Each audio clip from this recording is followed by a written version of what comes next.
Hommage aux gendarmes et policiers intègres qui osent dénoncer la pédocriminalité. Bonjour, j'espère que vous allez bien. Une gendarme qui parle d'une affaire qui s'est déroulée dans le Var. Une histoire de viol d'enfants et de meurtre. Elle parle de nombreuses affaires sensibles dans sa circonscription. Elle parle de meurtres programmés. Elle donne quelques noms de magistrats et dénonce des hauts gradés de la gendarmerie et de la justice qui sont fourvoyés et complices, ne remplissant pas leurs charges et couvrant des actes pédocriminels. Elle parle d'un réseau influent, œuvrant à étouffer des affaires en égarant et ou faisant disparaître des preuves.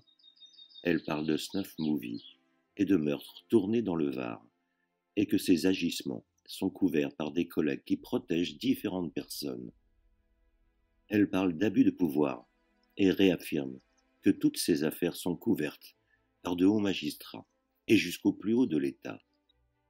Elle annonce que Sarkozy, président à l'époque des faits, a été informé des 200 pages du dossier qui lui ont été envoyées avec différents moyens, fax recommandés. Mais ces envois ne lui seraient jamais parvenus.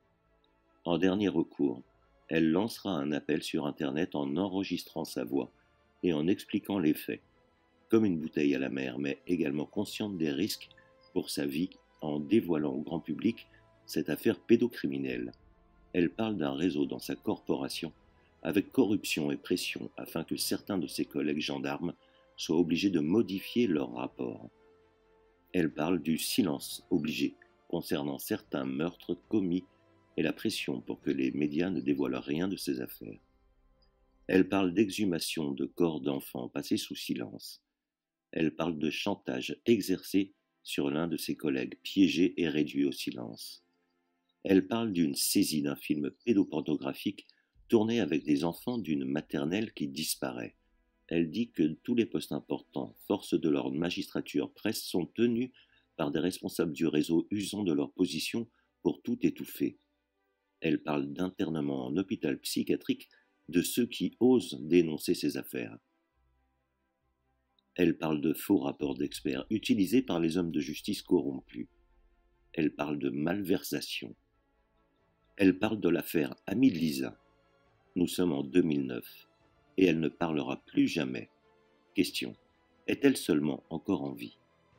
Hommage aux gendarmes et policiers intègres qui osent dénoncer la pédocriminalité et honte à ceux qui la couvrent ou ne font rien. Et bienvenue à Pédoland. Vous pouvez en savoir plus en cliquant sur les liens présents dans le descriptif. Prenez soin de vous et de vos proches. À bientôt, ici ou ailleurs. Portez-vous bien.